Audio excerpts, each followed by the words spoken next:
Hello learners, welcome to our channel Bhagyashree.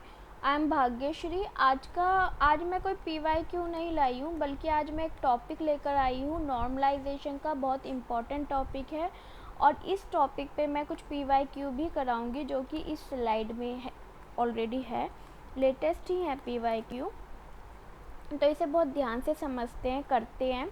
चलिए start करते हैं। देखिए, किसी भी नॉर्मलाइजेशन सबको पता है कि होता क्या है, फिर भी मैं आपको एक्सप्लेन करना चाहूँगी बहुत अच्छे से। Just wait.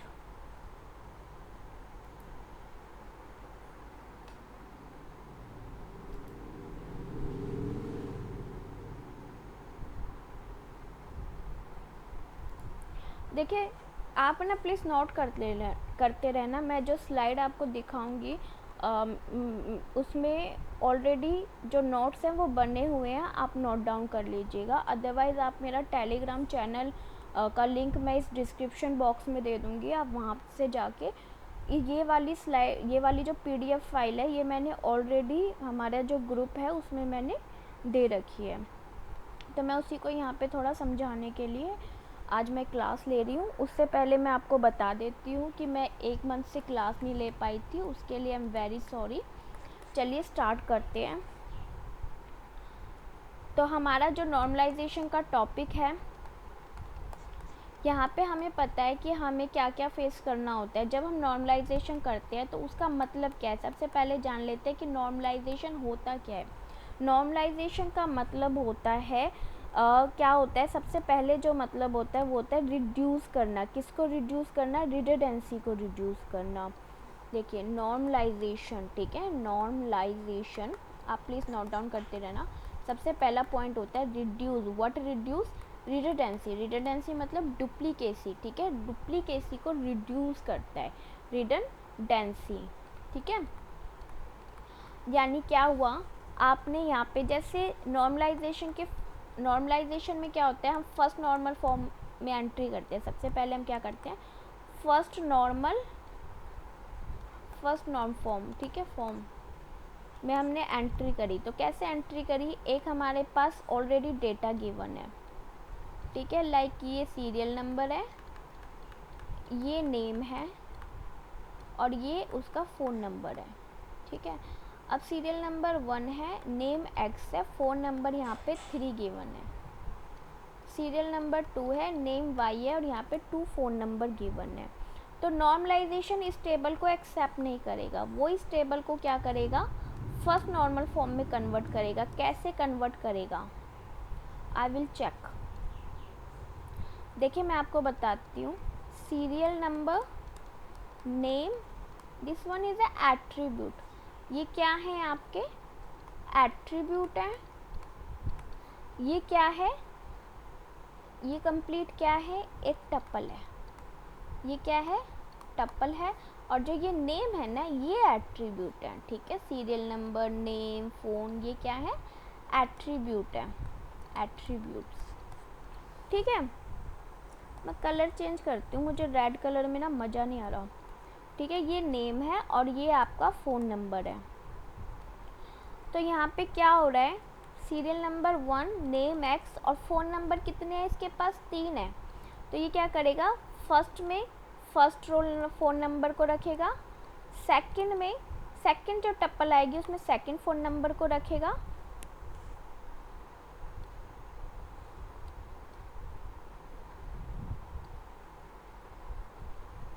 मैं बहुत आराम से टीच कर रही हूँ, आप प्लीज़ इसे ध्यान से पढ़िए, समझिएगा, ठीक है।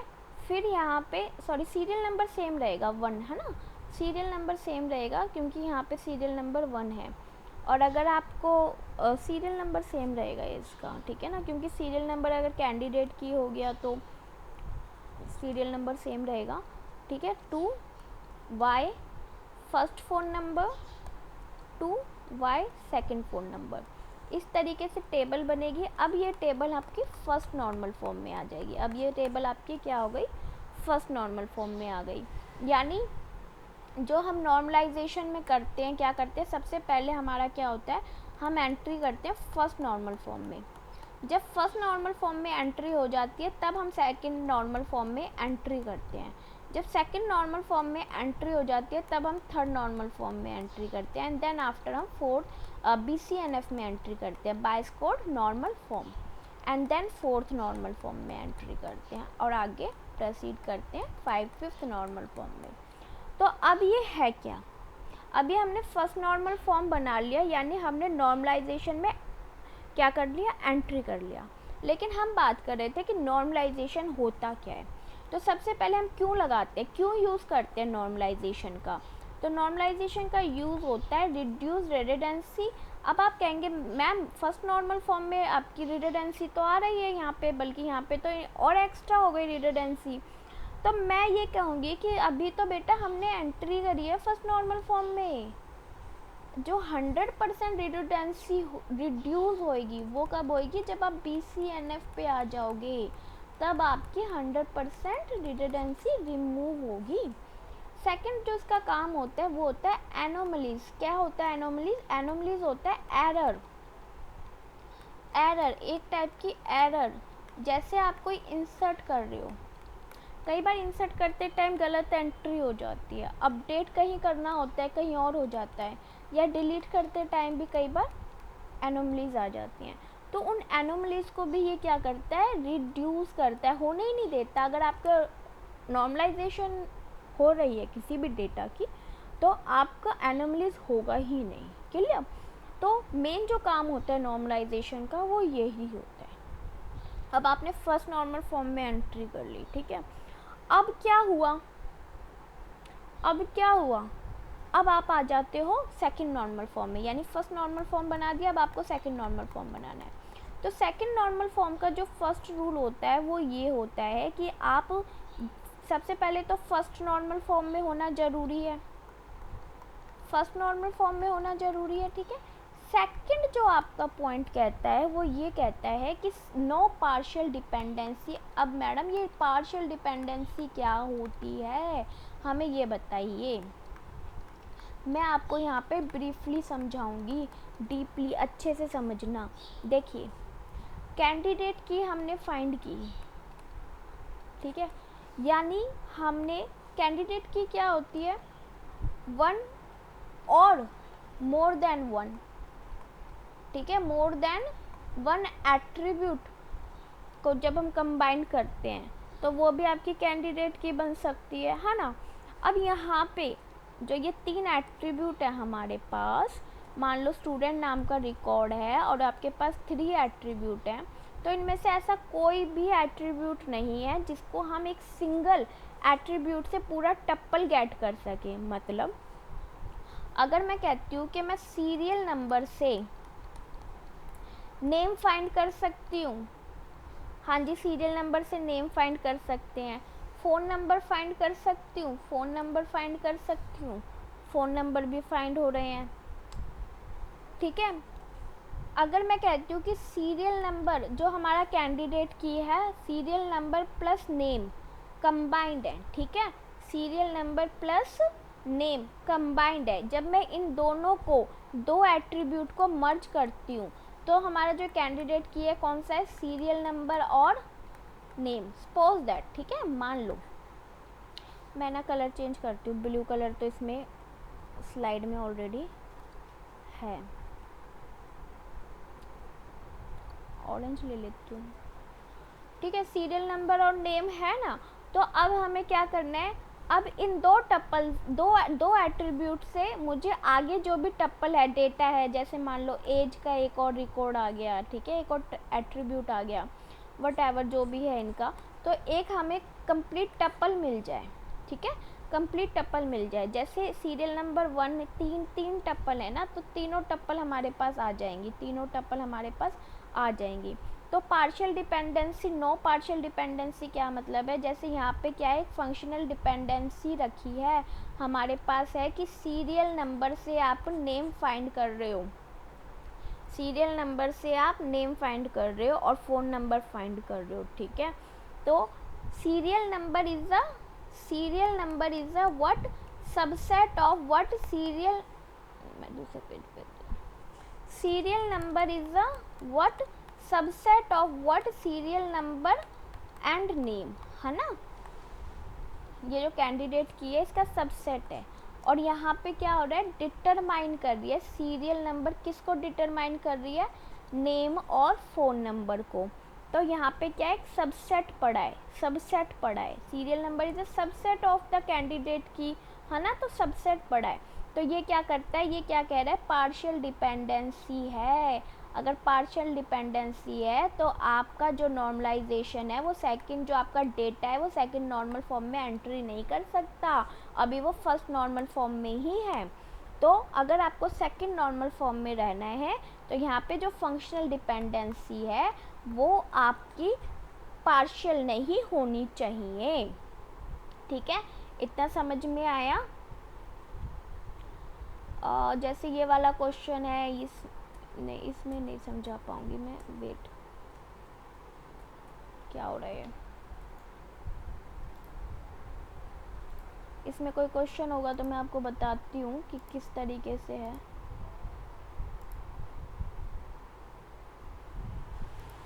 हाँ जी, यहाँ पे आ जाइए। सेकंड नॉर्मल फॉर्म को समझना थोड़ा सा मुश्किल है। एक तो फर्स्ट ऑफ ऑल यहाँ पे सिंगल, तो आप फर्स्ट नॉर्मल फॉर्म की जो अगर मैं डेफिनेशन की बात करती हूँ तो सिंगल एटॉमिक, यहाँ पे एटॉमिक आएगा, प्लीज़ करेक्ट कर लीजिएगा। Atomic value attribute, first normal form की जो डेफिनेशन है, सिंगल वैल्यू एट्रीब्यूट होना चाहिए, जैसे मैंने आपको बताया था phone number single single tuple में होने चाहिए। सेकंड नॉर्मल फॉर्म की जो डेफिनेशन है वो यही है कि नो पार्शियल डिपेंडेंसी, और या तो भाई नो पार्शियल डिपेंडेंसी नहीं होनी चाहिए, फुल्ली फंक्शनली डिपेंडेंसी होनी चाहिए। जैसे मैंने यहाँ पे बताया था, ठीक है, first normal form and second normal form. तो अब हम बात करते हैं कि नॉन प्राइम एट्रीब्यूट और नॉन प्राइम एट्रीब्यूट क्या होता है। देखिए आपको पता चल गया, कैंडिडेट की आपने फाइंड कर ली थी, लाइक ए बी आपने कैंडिडेट की फाइंड कर ली है। तो यहाँ पे जो ए बी है ये आपके क्या बन जाएंगे, प्राइम एट्रीब्यूट। आपके पास जो स्कीमा है, लाइक स्कीमा आपके पास है 5 टप्पल है आपके पास, तो ए बी आपके क्या होगा, प्राइम एट्रीब्यूट। तो जो रिमेनिंग आपके एट्रीब्यूट है जो कि कैंडिडेट की नहीं है वो क्या कहलाएंगे, नॉन प्राइम एट्रीब्यूट, ठीक है। इतना क्लियर हो गया। तो non prime attribute determine to non prime attribute is in a second normal form, ठीक है। अब यहाँ पे and is a technical word, ठीक है, and is a technical word, इसे ध्यान से समझना मैं क्या समझाने वाली हूँ point. A is a subset of candidate key A B, यानी ए बी एक कैंडिडेट की है और उसका जो सबसेट है वो ए है, जो कि किसको डिटरमाइन कर रही है, सी को, ठीक है। कैंडिडेट की आपकी क्या है, ए बी है, और यहाँ पे एक फंक्शनल डिपेंडेंसी है जो कि ए डिटरमाइन सी कर रही है। तो ए क्या कर रही है, A is a prime attribute, ठीक है, and C is a non prime attribute, but ठीक है, एंड तो यहाँ पे क्या हो रहा है, क्या ये सेकंड नॉर्मल फॉर्म में आएगा, क्या ये सेकंड नॉर्मल में आएगा, and not in second normal form और व्हेन, ये इसी की पॉइंट है। यानी ये क्या कह रहा है, एंड का मतलब क्या होता है, एंड का मतलब क्या होता है, दोनों चाहिए, हमें सबसेट नहीं चाहिए। अगर यहाँ पे कहता है कि A B determine to C, A B determine C, तो ये सेकंड नॉर्मल फॉर्म में होता है, बट यहाँ तो सबसेट पड़ा है ना, सबसेट पड़ा है। सो सबसेट ऑफ द कैंडिडेट की is determine non prime attribute, ठीक है। ये क्या कह रहा है, not in a second normal form, not, ठीक है, not in a second normal form. यहाँ पे एंड आएगा, यहाँ पे एंड आएगा, ठीक है। यदि यहाँ पे सबसेट पड़ा है यहाँ पे, और एंड नॉन प्राइम एट्रीब्यूट है, तो ये सेकंड नॉर्मल फॉर्म में नहीं होगा, ठीक है। हर एक नॉर्मल फॉर्म अपने आप में कहती है कि क्या कहती है कि second normal form third normal form में कब होगा, लेकिन सेकंड नॉर्मल फॉर्म कहती है कब नहीं होगा, ध्यान से सुनो एक एक वर्ड मेरा, ठीक है, तभी समझ में आएगा। थर्ड नॉर्मल फॉर्म की डेफिनेशन क्या है?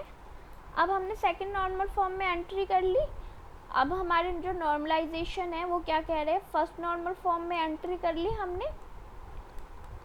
अब हमारे पास पार्शियल डिपेंडेंसी भी नहीं है, हमने सेकंड नॉर्मल फॉर्म में भी एंट्री कर ली, ठीक है। अब हमें जैसे कैंडिडेट की हमें ए बी मिल गई है और इट्स अ और यहाँ पे कोई सबसेट नहीं है, ठीक है। अब हम थर्ड नॉर्मल फॉर्म में एंट्री करते हैं। Third normal form, no transitive dependency का क्या मतलब है? देखो यहाँ पे आओ, इसे समझो। थर्ड नॉर्मल फॉर्म ये कह रहा है कि यहाँ पे या तो सुपर की हो, और देखो ये एंड था, मैं कलर चेंज कर लेती हूँ। देखिए ये क्या था, यहाँ पे क्या था, एंड, पर यहाँ पे क्या है, और। मतलब या तो जो डिटरमाइन कर रहा है ये क्या करता है, डिटरमाइन, और यहाँ पे जो होता है वो क्या करता है, डिपेंडेंट। क्या होता है, डिपेंडेंट। तो जो डिटरमाइन कर रहा होता है या तो वो सुपर की हो, ठीक है, या फिर और, या फिर चल जाएगा, काम चल जाएगा, ठीक है, नॉन प्राइम एट्रीब्यूट। अगर यहाँ पे प्राइम एट्रीब्यूट होता है तो वो थर्ड नॉर्मल फॉर्म में है ही है, लेकिन अगर यहाँ नॉन प्राइम एट्रीब्यूट है और यहाँ सुपर की है तो चल जाएगा, थर्ड नॉर्मल फॉर्म आ जाएगा, ठीक है। या तो कैंडिडेट की हो या सुपर कैंडिडेट की हो, सुपर की हो या कैंडिडेट की हो, यहाँ पे नॉन प्राइम एट्रीब्यूट हो या फिर प्राइम एट्रीब्यूट हो, और ठीक है। BCNF कहता है कि सुपर की क्या होती है। देखो मैं इसे BCNF पे पहुंचने से पहले मैं आपको सुपर की एक्सप्लेन करूंगी कि सुपर की क्या होती है। देखो यहाँ पे समझो इस चीज को।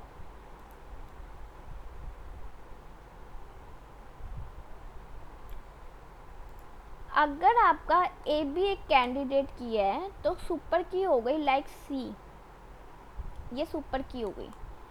ABCD ये सुपर की हो गई, ABCDE ये सुपर की हो गई, ठीक है। तो AB से ऊपर कुछ भी डिटरमाइन करे चलेगा, बट A नहीं चलेगा, सिंगल A नहीं चलेगा, क्योंकि फिर ये तो सेकंड नॉर्मल फॉर्म में ही नहीं रहेगा ना। तो थर्ड नॉर्मल फॉर्म के लिए यहाँ कैंडिडेट की होना तो जरूरी है, पर सुपर की भी चल जाएगा, या तो सुपर की हो, आइदर, ठीक है, या तो सुपर की हो या फिर यहाँ पे नॉन प्राइम एट्रीब्यूट हो, चल जाएगा, कोई दिक्कत नहीं है, क्लियर। BCNF क्या कहता है, ये बहुत स्ट्रिक्ट है। जैसे जैसे आप अंदर एंट्री करते जा रहे हो ना नॉर्मलाइजेशन में, आपकी स्ट्रिक्टनेस बढ़ती जा रही है, आपके रिस्ट्रिक्शंस बढ़ते जा रहे हैं, है ना। तो वो क्या कह रहा है, वो कह रहा है यहाँ पे प्राइम एट्रीब्यूट ही चलेगा। जैसे ये तो नॉन प्राइम भी चल रहा था, सुपर की है प्राइम के साथ, पर यहाँ तो प्राइम एट्रीब्यूट ही चाहिए, प्राइम एट्रीब्यूट ही चाहिए। यहाँ नॉन प्राइम चल जाएगा, पर यहाँ तो प्राइम ही चाहिए, ठीक है। अगर आपके पास किसी स्कीमा में दो एट्रीब्यूट हैं, यदि आपके पास किसी स्कीमा में दो एट्रीब्यूट है तो वो आपका BCNF ही होता है, ठीक है, वो आपका BCNF ही होता है, क्लियर। चलिए कुछ एक बार इसे और समझ लेते हैं, फिर मैं कुछ क्वेश्चंस करवाती हूँ। जैसे यहाँ पे देखिए, इसे दिख रहा है, फर्स्ट नॉर्मल फॉर्म में एंट्री करने के बाद आप सेकंड में एंट्री करेंगे, थर्ड में एंट्री करेंगे, BCNF में करेंगे, फोर्थ में करेंगे एंड फिफ्थ में करेंगे। Each normal form is strictly stronger than the previous one, ठीक है। हर एक नॉर्मल फॉर्म स्ट्रिक्टली स्ट्रॉन्गर है देन प्रीवियस वन। जैसे प्रीवियस फर्स्ट नॉर्मल फॉर्म था, उसके बाद हम सेकंड में एंट्री करें तो वो और ज़्यादा स्ट्रॉन्ग हो गया। तो every second normal form is in first normal form, every second normal form तब होगा जब वो फर्स्ट नॉर्मल फॉर्म में ऑलरेडी है। यदि फर्स्ट नॉर्मल फॉर्म में है तो ही सेकंड नॉर्मल फॉर्म में आप एंट्री कर सकते हो, होना जरूरी है, एग्जिस्टेंस जरूरी है, एग्जिस्टेंस जरूरी है प्रीवियस की, किसकी, प्रीवियस की, ठीक है। यही थर्ड का है। थर्ड तब नॉर्मल फॉर्म होगा जब सेकंड नॉर्मल फॉर्म में आप एंट्री कर चुके होंगे, यानी कहते हैं ना स्टेयर बाय स्टेयर आप चल रहे हो, स्टेप बाय स्टेप। यदि आपने फर्स्ट क्लास पास नहीं किया है, आपने 10th पास नहीं किया है, तो आप 11th में नहीं आ सकते। नहीं आ सकते ना, 10th तो क्लियर करनी ज़रूरी है, तभी तो आप 11th में जाओगे। इस तरीके से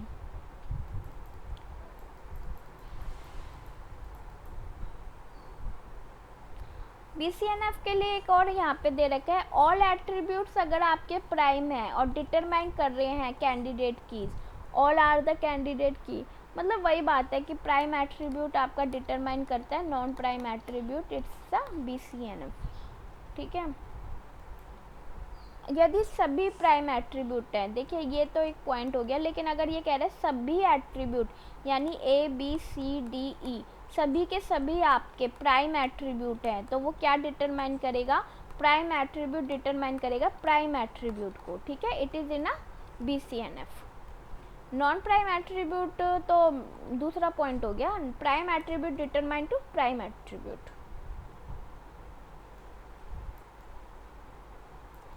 कुछ क्वेश्चंस देख लेते हैं, है ना।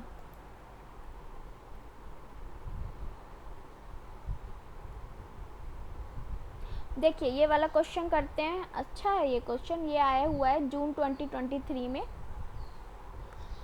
हाँ जी, BCNF सॉरी लेट आर, ये आपके कुछ ये स्कीमा है, it is called what, schema. ये छोटे छोटे पॉइंट है जो हमें कोई नहीं बताता, लेकिन हमें क्या है इसे जानना, अच्छे से समझना होगा।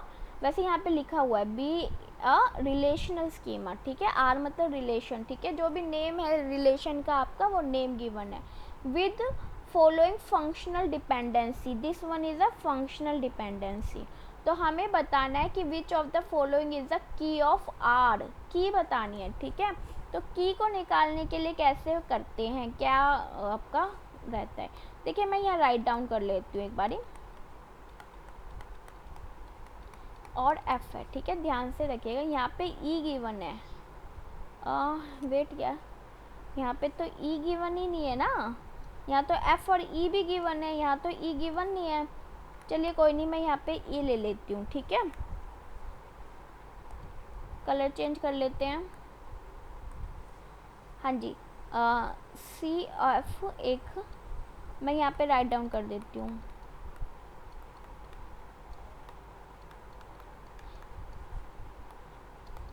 तो जब हम कैंडिडेट की फाइंड करते हैं तो सबसे पहले हम क्या देखते हैं, डिटरमाइन नहीं, डिपेंडेंट को सबसे पहले हम चेक करते हैं। देखिए एफ गिवन है, एफ आपका कैंडिडेट की नहीं बनेगा। ठीक है, ए भी नहीं बनेगा, सॉरी डी भी नहीं बनेगा और बी भी नहीं बनेगा। तो जो कैंडिडेट की बनेगी वो आप सबसे पहले उनको लेंगे जो डिपेंडेंट नहीं है। ठीक है, तो आपने सी और ई का क्लोज़र निकाल के देखना है सबसे पहले, क्योंकि सी और ई किसी के भी डिपेंडेंट नहीं है ना डिपेंडेंट। तो सी ई का क्लोज़र लेके देखते हैं। सी से आपको क्या मिल रहा है, देखिए सी ई तो मिल ही रहा है, साथ में क्या मिल रहा है, एफ मिल रहा है, सी से एफ मिल रहा है, ई से आपको ए मिल रहा है, ई सी टूगेदर से आपको डी मिल रहा है, और ए से आपको क्या मिल रहा है, बी मिल रहा है। तो आपके जो सी और ई है, अलोन ने आपका क्या कर दिया, कंप्लीट एट्रीब्यूट आपको गिवन है, कंप्लीट एट्रीब्यूट दे दिए ना। तो यहाँ पे जो कैंडिडेट की होएगी वो क्या होएगी, ई और सी। क्यों होएगी, क्योंकि आपको इन दो एट्रीब्यूट से कंप्लीट टप्पल मिल रही है, कंप्लीट टप्पल मिल रही है। All attributes you can find, all attributes you can find, है ना। So so answer is what, एक मिनट, मुझे ना पेन नहीं मिलता। ठीक है, answer is E C, clear. अब जैसे ये वाला क्वेश्चन है, ये भी आसान है। इस तरीके क्वेश्चन ना एक ज़रूर पूछा जाता है, ये दिसंबर 2023 का है, बहुत इजी है। BCNF कब होगा, फिफ्थ नॉर्मल फॉर्म कब होगा, फर्स्ट नॉर्मल फॉर्म कब होगा, फोर्थ नॉर्मल फॉर्म कब होगा। भाई सिंपल सी बात है, मल्टी वैल्यू डिपेंडेंसी की बात आ रही है तो आप फोर्थ नॉर्मल फॉर्म से कनेक्ट करोगे, ज्वाइंट डिपेंडेंसी की बात हो रही है तो आप फिफ्थ से कनेक्ट करोगे। ठीक है, underlying domain certain scalar value only, और यहाँ functional dependency implied, every functional dependency implied bye candidate key मतलब prime attribute determine prime attribute, तो BCNF यहाँ पे जाएगा है ना, और फर्स्ट का आपका 2 हो जाएगा, तो C का आपका 2 होते ही आंसर 2 आ जाएगा, है ना। चलिए चेक करते हैं।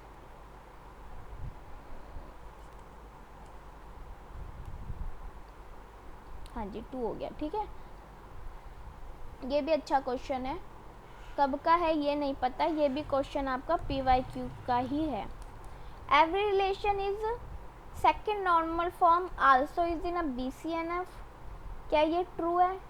और relation is in BCNF is also in a CNF, non prime attribute of a R is fully functionally dependent, क्या ये ट्रू है? इसे मैं आपको समझाती हूँ कि एक्चुअल में बोल क्या रहा है, just wait. Every relation in BCNF also in a BCNF, no relation can be both BCNF and third normal form, no relation can be, यानी अगर कोई रिलेशन ही नहीं है तो क्या वो BCNF और थर्ड नॉर्मल फॉर्म में जा रहा है?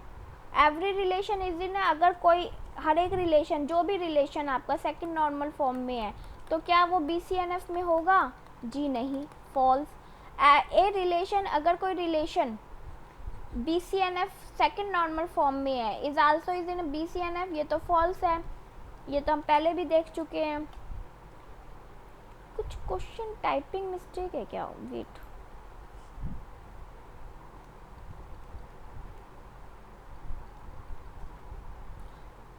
ठीक है, ये भी every relation a relation BCNF ये फॉल्स है, ये फॉल्स है। यहाँ पे कह रहे हैं नॉन प्राइम एट्रीब्यूट, जैसे मान लो AB क्या एक प्राइम एट्रीब्यूट है तो CDE, ठीक है, ये नॉन प्राइम एट्रीब्यूट है ऑफ R, किसी भी स्कीमा के R के, ठीक है।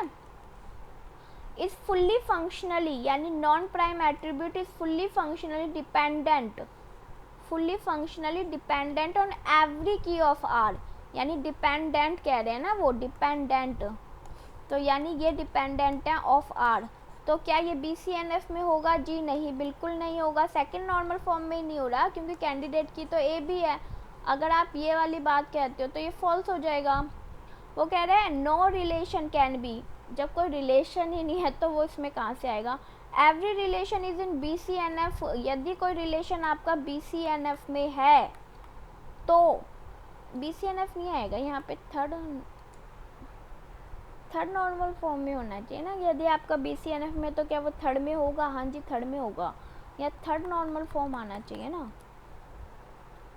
यदि आपका BCNF में तो तभी आएगा ना जब आपका थर्ड में ऑलरेडी होगा, थर्ड में होने के बाद कोई भी आपका नॉर्मलाइजेशन, आपका फॉर्म थर्ड नॉर्मल फॉर्म में है तभी तो वो BCNF में जा सकता है, अदरवाइज BCNF में एंट्री ही नहीं कर सकता, है ना। तो यही गलती है यहाँ पे। चलिए आगे चलते हैं, ये भी अच्छा क्वेश्चन है।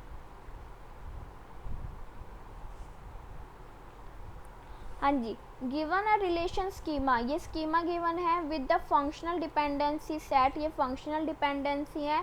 All attribute take single atomic value only, यानी फर्स्ट नॉर्मल फॉर्म में तो है ही, ठीक है, फर्स्ट नॉर्मल फॉर्म में तो है ही जब कह दिया कि all attribute take a single.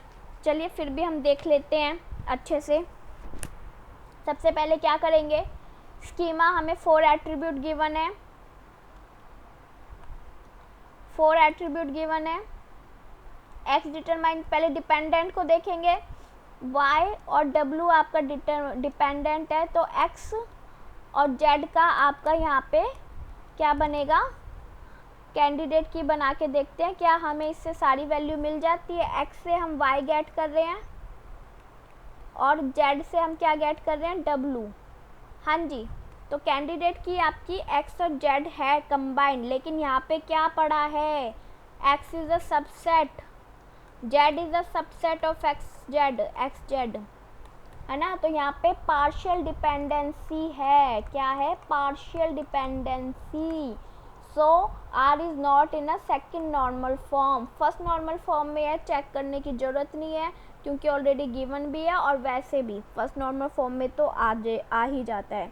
तो प्राइमरी की आपकी ये है, हाँ जी सही है। तो ए और सी आपका कह सकते हैं आंसर। लेट्स चेक, हाँ जी ठीक है, आंसर आपका ए और सी आ गया। ये गेट का क्वेश्चन है, ये गेट का क्वेश्चन है, देखते हैं इसको भी। यहाँ पे ये स्कीमा है, ये एट्रीब्यूट्स गिवन है। एम ये 2 टाइम्स क्यों दे रखा है, यह एन होगा, ठीक है, ये एम नहीं है, ये एन है, ये देखिए, है ना। तो सबसे पहले हमें क्या निकालना है, की फाइंड करनी है, की फाइंड करनी है ना। तो ई एफ टूगेदर डिटरमाइन जी। तो पहले डिपेंडेंट को देख लेते हैं, जी कट किया, आई और जे को कट किया, डिपेंडेंट की को देख रहे हैं हम, डिपेंडेंट एम और एन भी कट गए। तो आपकी जो कैंडिडेट की है ई एफ चेक कर लेते हैं।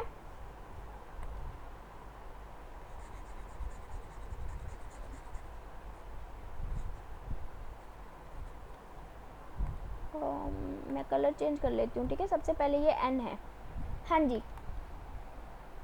ई एफ से हमें ई एफ तो मिला, ई एफ टूगेदर हमें जी दे रहा है, ई एफ जी हो गया। और ई और जी से हमें कुछ मिल रहा है क्या, एफ से हमें आई और जे मिल रहा है, एफ से अकेला एफ हमें आई और जे दे रहा है, आई और जे भी मिल गया। ई से हमें, एक मिनट, ई और एच कंबाइंड है, अभी एच तो हमारे पास आया नहीं।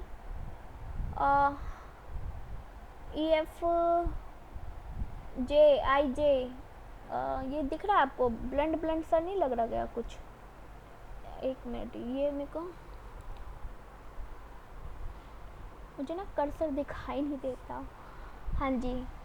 ई एफ से हमें जी मिल गया है, एफ से आई और जे मिल गया है। ई एच नहीं ले सकते क्योंकि एच हमें अभी मिला नहीं है ना। तो हम के भी गेट नहीं कर पा रहे हैं, एम भी और एन भी कुछ भी गेट नहीं कर पा रहे, ठीक है। तो ई एफ आपकी अकेली कैंडिडेट की नहीं होगी, बट जो भी हमारी कैंडिडेट की होगी या जो भी हमारी की होगी उसमें ई एफ आना ज़रूरी है। तो अब हमारा नेक्स्ट स्टेप क्या होगा, नेक्स्ट स्टेप क्या होगा वो देखते हैं। देखिए डी तो हम पहले से ही काट देते हैं, है ना। ई एफ के साथ हम कंबाइन करेंगे जी, इसका क्लोजर लेंगे।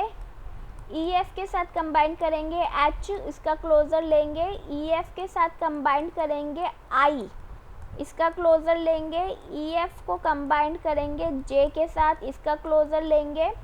अभी इतना ही ले लेते हैं, फिर आगे लेंगे, पेज नहीं है यहाँ पे कंप्लीट, ठीक है। ई एफ से हमें ई एफ मिल रहा है, जी मिल रहा है, हमारे पास कितने एट्रीब्यूट हैं, 4, 8 और 2, 10 एट्रीब्यूट्स हैं, ठीक है। 10 के 10 गेट करने हैं। ई एफ जी आई जे, वही सुई यहीं पे आके अटक गई।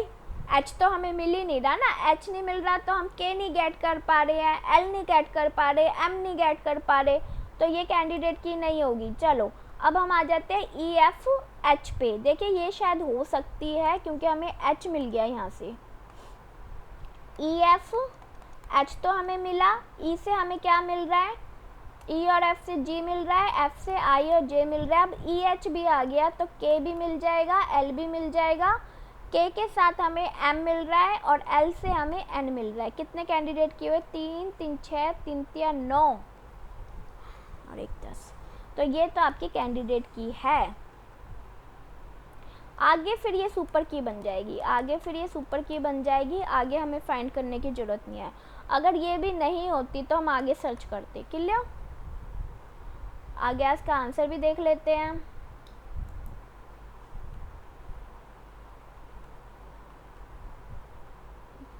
ठीक है, नेक्स्ट क्वेश्चन देखते हैं। ये कॉम्प्रिहेंसिव क्वेश्चन है, ये मैं करवा चुकी हूँ, इसका इसकी एक वीडियो है ऑलरेडी, ठीक है, आप वहाँ पे जाके देख सकते हैं। Thank you, thanks for watching, bye bye. Hopefully आपको समझ में आया होगा। आप प्लीज़ मेरे को सब्सक्राइब कीजिएगा मेरा चैनल अगर आपको समझ में आ रहा है, और प्लीज़ मुझे पॉजिटिव रिस्पांस दीजिए, मोटिवेट कीजिए। सीरियसली मेरा ना मन भी नहीं करता आने का यूट्यूब पे टीच करने का, क्योंकि मुझे एक रिस्पांस नहीं मिल रहा है प्रॉपर। अगर आपको मेरा समझ में आ रहा है तो आप मुझे रिस्पांस दीजिए, ताकि मैं आगे जल्दी से जल्दी और अच्छी अच्छी वीडियोस लेकर आऊँ। अगर आपको मेरा पढ़ाया हुआ समझ में आता है तो प्लीज़ मुझे मोटिवेट कीजिए। I need your motivation. Thank you, thanks for watching, thanks to listen me first of all. Bye bye. Cursor नहीं मिलता मुझे।